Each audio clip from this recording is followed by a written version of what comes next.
We are ready. Okay. I want to be a bit brief. I would like, where's Willis? Kwanza utasema vile imekuwa, alafu nizungumze. Thank you very much for coming. Today we came to court for the court to issue a ruling on deferment of plea taking on the proposed charges that the state are trying to illegally bring against my client Jimmy Wanjigi. And we informed the court that there are proceedings going on in the High Court, and in one of the files the High Court has stayed any further proceedings or prosecutions in relation to the proposed charges until the petition filed in the High Court is heard and determined. And we invited the court to consider that ruling and at this stage to arrest its ruling and stay its proceedings in recognition of the High Court order. We did also inform the court that the matter in the High Court is coming up on the 19th of September and that we can report back to court on what the position of the High Court is once it considers these matters, and the court has acquiesced to that request. So we are coming back on the 26th of September for further directions. But I must say this, it is important that we note that we are operating within the purview of the rule of law, and as opposed to acting Inspector General of Police Convict Masiangeli, we obey court orders as and when they are issued.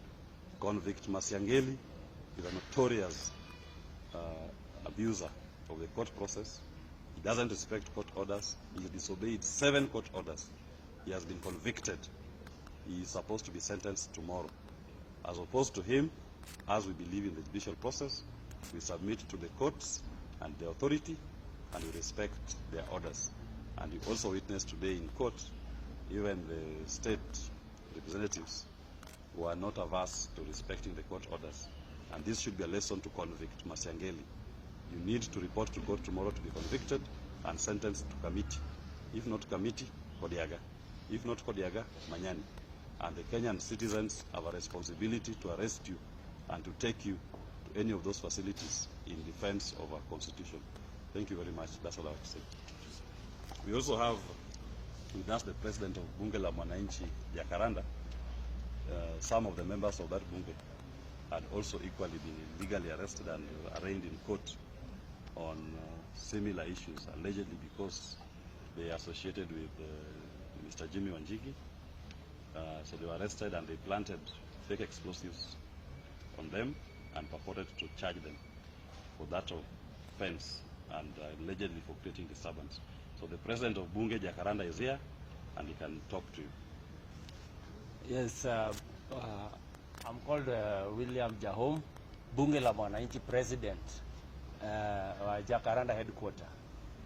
So since 8888 tulikuwa tunafuata hii maneno ya serikali kunyanyasa watu, na tumeona wako na tabia zingine which are not supported by our constitution. Abduction, killing, arresting and shooting innocent Kenyans. Sahi walishika His Excellency Jimmy Wanjigi.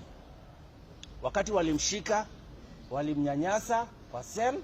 Sasa namwambia serikali waache hiyo tabia. Sisi tuko na mheshimiwa Jimmy Wanjigi bumper to bumper mpaka 2027. Thank you very much. Asante sana. Asante sana. As my good wakili has said, we are people who obey the law. We are law-abiding citizens of this republic. And we are here attending court on trumped-up charges.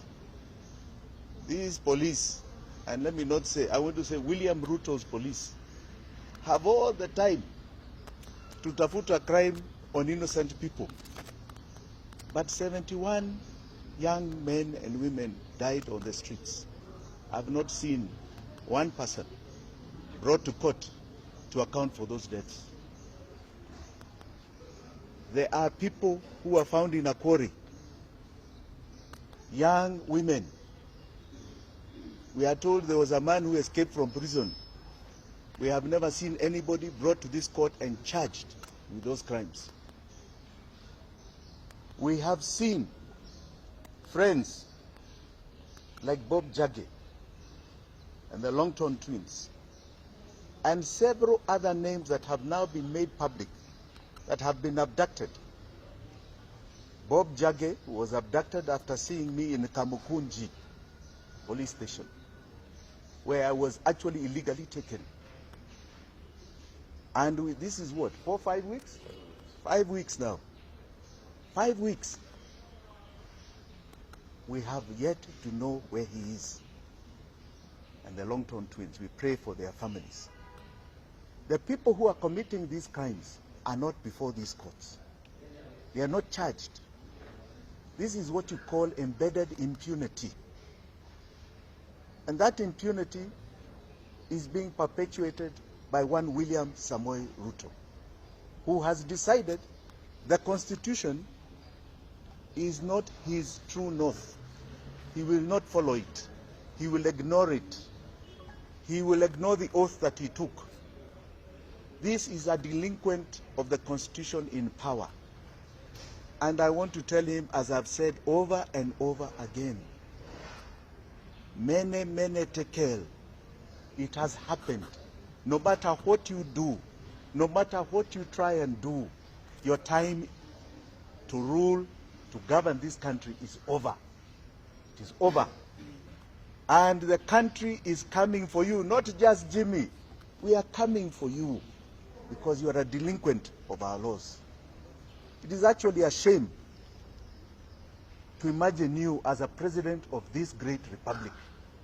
You do not represent who we are, our values, our true essence of Kenya. You do not. And because of that, know that your time and the time for honoring yourself is very soon coming to an end. Asanteni sana. Maybe just a question before you leave. We know that there are 70 children who are missing.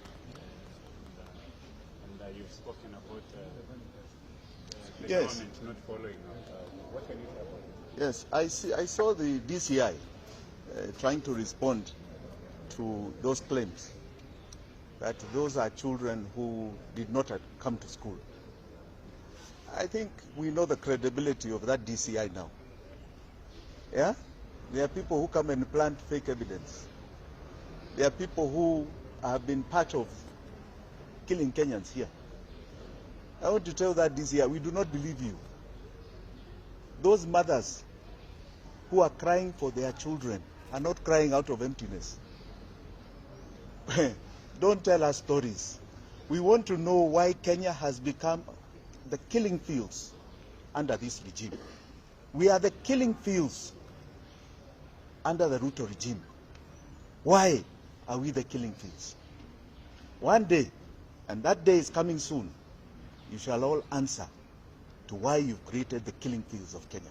Asanteni sana.